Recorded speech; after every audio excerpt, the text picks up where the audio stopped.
스위스 뭐 계신 기간, 뭐 공부도 하셨고 뭐 그 네. 기간에 대해서 뭐 간단하게 말씀 일단 부탁드리고 또 어떻게 본인의 건축이라든지 뭐 삶에 대해서 어떤 영향을 주었는지. 네.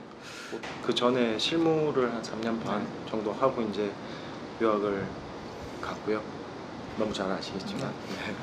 그래서 그 독일에서 어학을 1년 준비를 했고, 그리고 이제 스위스 쭈리 연방공대에서 2년을 수학을 했습니다. 수학을 했고 뭐 졸업은 못했지만 총 3년이라는 이제 외국 생활이 참 큰 경험이었던 것 같습니다. 저는 이제 뭐 유학을 가고 해서 학교에서 어떤 수업 뭔가를 배우고 이렇다기보다 그 자체가 그냥 제가 건축을 하는 데 있어서 큰 경험이 됐다라고 생각을 하고 있고요. 스위스하고 한국은 많이 다르잖아요. 아, 네. 네, 뭐 문화적으로는 당연히 다르겠지만 그 뭐라 그럴까요? 컨텍스트가 네. 한국이랑 스위스는 밀도도 낮고 네. 뭐 좀 더 이제 그 도시보다는 약간 이제 약간 뭐 컨트리사이드라고 해야 될까요? 그런 뭐 전반 물론 도시도 있지만 근데 한국은 밀도도 굉장히 높고 그런데 그 적응이 바로 되셨어요? 그러니까 외국 학교에서 배웠던 그냥 건축에 대해서 배웠다기보다는 사실 그 전에 있었던 3년 반의 한국에서의 실무가 지금 제가 일을 하는 데 있어서는 훨씬 더 큰 영향을 그렇죠. 주는 것 같고요. 스위스에서는 정말 그냥 이런 방식의 접근도 가능하구나에 대한 경험의 폭. 저도 뭐 유학이라는 걸 유학이 뭐 그 사람의 어떤 건축가로서의 길을 좌지우지한다고 생각하지는 않아요. 네. 경험을 좀 더 다른 경험을 하게 만들고 뭐 문화적으로든 네. 물론 뭐 교육도 영향을 없지 않아 끼치겠지만 그래도 그게 절대적이라고는 저도 생각하지는 않습니다. 지금은 이제 학생들이 이제 5년제 건축 교육을 받고 있고 네. 김 소장님 계실 때 저나 김 소장님 때는 이제 4년제 어떻게 보면 좀 공학 교육에 가까운 그럴 때였기 때문에 좀 다른 것 같아요. 그래도 뭐 저희 세대가 좀 유학을 간 비율이 제가 봤을 때는 뭐 조사는 안 했지만 좀 많을 것 같은데 그 이유가 아무래도 이런 교육에 대한 어떤 아쉬움이나 이런 것들도 있을 것 같긴 한데 김소영의 경우에 다시 내가 학생으로 돌아간다면 그러니까 지금 뭐 학생들한테 줄 수 있는 어떤 뭐 어드바이스 같은 거기도 하고. 근데 이제 학생들한테 조언을 해준다면, 네,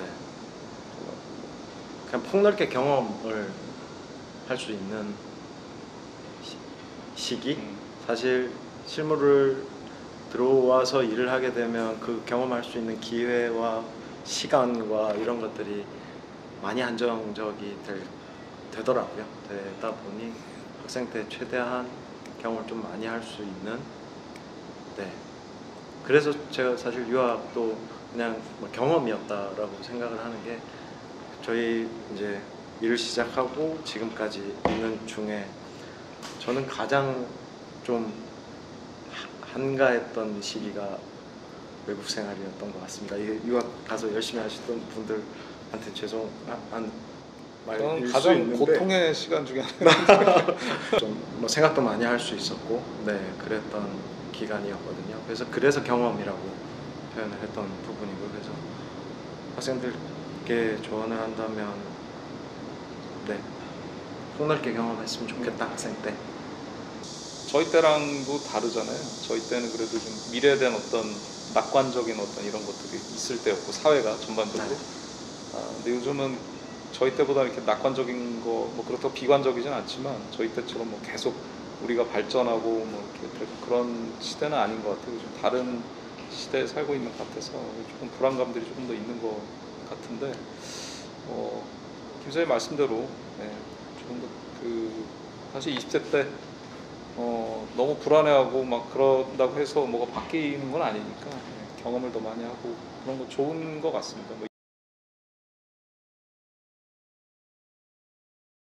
이게 뭐 늘 이제 제가 이제 인터뷰할 때마다 드리는 질문인데 만난 분들은 대부분 어떤 이제 설계가 너무 이제 비즈니스 관점에서 운영하신다기보다는 좀 더 이제 설계 위주, 자기의 어떤 자기가 하고 있는 이제 건축에 대한 그런 성취 위주로 하시는 분들을 제가 많이 하고 있는데, 그러다 보니까 늘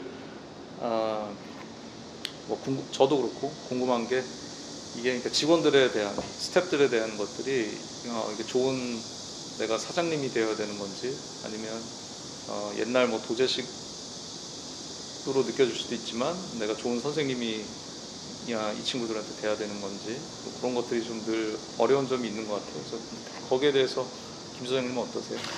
사실 이게 좋은 건축 선생님과 좋은 사장님이 이게 대척점에 있어서는 안 되지 않나라는 생각을 하거든요. 그러니까 밸런스를 맞춘다의 얘기보다 이게 진짜 둘 다 100이 될 수 있게 했으면 좋겠다가 생각이거든요. 그러니까 사장님 관점에서 본다면 뭐 직원들의 복지와 그리고 급여와 뭐 이런 것들에 대한 이야기라고 이렇게 좀 그렇죠. 받아들여지고, 그리고 좋은 건축 선생님이라면 건축물 퀄리티 하나를 하는 데 있어서도 시간도 많이 투자를 하고, 근데 이게 항상 이게 좀 대척점이 있을 수 있는데 어떻게 하면 얘를 둘 다 같이 60, 70으로 올릴 수 있을까를 고민을 하는데, 항상 생각이 일주일이 아니라 매일 바뀌는 것 같아요. 그래서 사실 제일 요즘 힘든 고민이기도 하고, 네, 노력하는 부분 바꾸지만 않으면 이제 직원들 업무 환경이 많이 좋아지겠죠. 야근할 때. 근데 네. 뭐 그렇다고 해서 너무 이제 뭐 바꾼다는 게 어떻게 보면 그 발전적인 과정인 거니까. 네. 그렇다고 또 저희 입장에서 규모를 확 키워버릴 수도 없는 부분이고, 네. 그래서 참 답이 없는. 근데 뭐 계속 고민은 하고 있으나 아직까지 답은 못 찾은 그런 질문. 지금 몇 분 계시죠? 지금 저를 포함해서 8명이고요. 그러면 규모가. 네. 그리고 지금 올해 8월부터 이제 2명이 더 출근할 이제 10명이 되는 거네요.